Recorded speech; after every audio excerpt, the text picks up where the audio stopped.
Hello mga bebe, welcome back to my channel.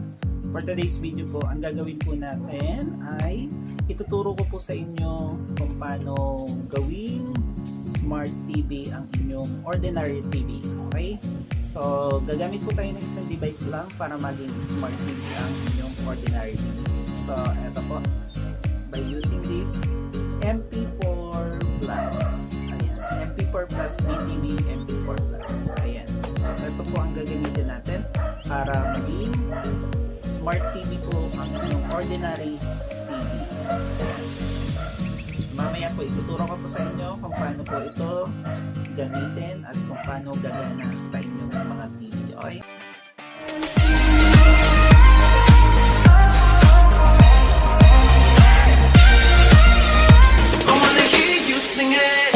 Mama, don't stress your mind. We coming home tonight.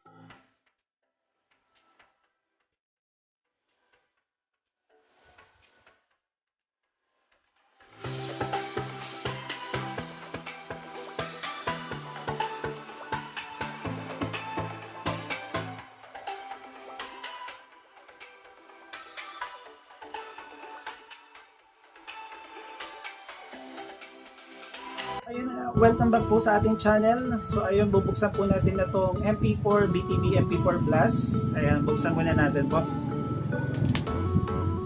So ganyan po ang packaging niya. Ayan. So ayan po, ito yung parang USB. I-connect mo to sa yung TV. So ito ang ilalagay mo. Dapat po ang inyong TV ay HDMI ready. Meron po siyang HDMI. Okay, dapat may HDMI po ang inyong mga TV para gumana po itong BTV4 MP4 Plus. Okay, so tanggalin po natin ito po. Medyo ano siya. Ayan. So ito po siya. Yan po. Then ito po yung paano siya i-connect.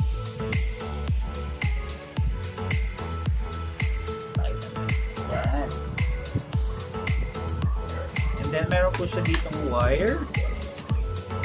Ito po yung wire niya. Kakanit mo doon. Dito mo ito ilalagay.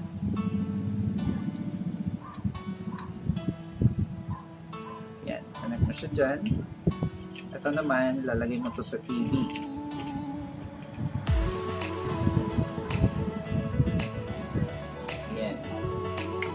Ito sa HDMI port, and then ito naman sa USB port ng TV mo.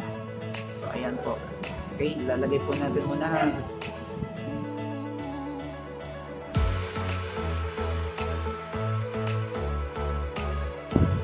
So ayan, nakabit po na natin. Okay, tingnan muna natin yung ano po. Meron po siya ditong manual kung paano po siya gamitin. Ito po yung manual niya. Basahin po natin. Chinese ka English meron siya. Ayan, wire display receiver quick start guide. Ayan, meron siya dyan. Pwede siya sa iOS, Android, Windows, Mac. Ayan. So, connecting device, plug the dongle into the TV's HDMI interface and set the source the corresponding one. Please use 5B/1A or 5B/2A internal power adapter to supply power. The dongle UI interface appears on the TV projector with two modes, Miracast and DLNA as follows. Okay, ayan po. So, try po natin. Before po siya, kailangan mo pong i-input yung sa device mo naman sa cellphone mo. Kailangan mo siyang i-open yung web browser. Kailangan mo siyang ilagay yung ano ba tawag dito? Ayan, sa cellphone mo po, kailangan mo pong i-open yung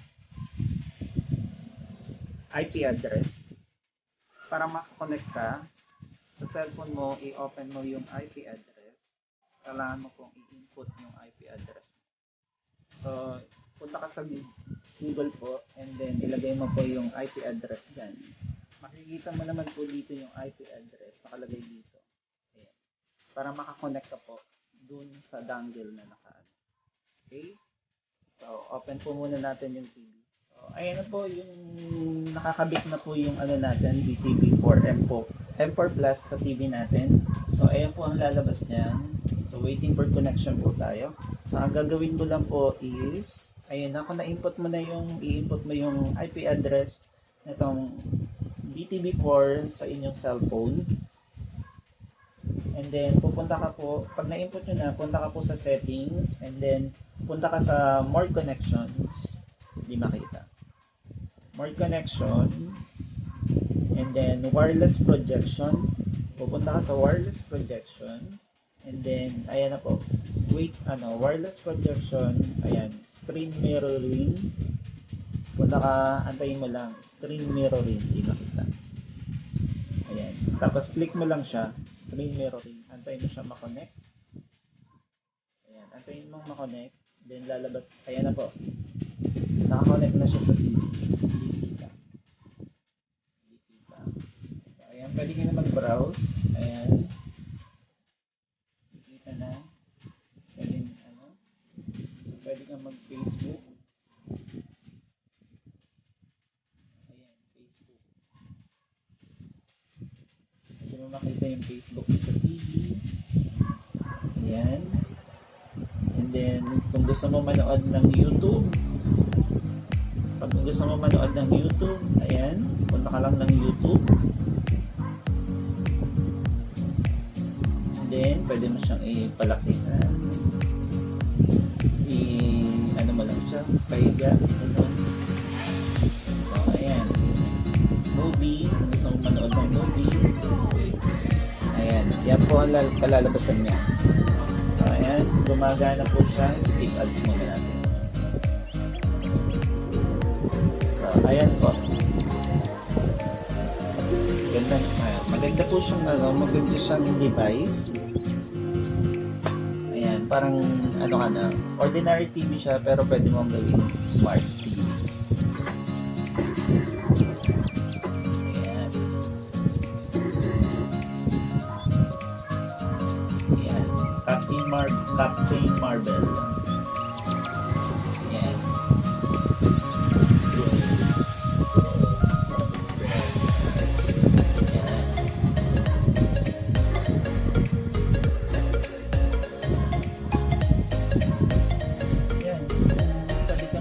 Browse. And then, kung gusto mo mag-games, ayan, mag-ML, pwede rin.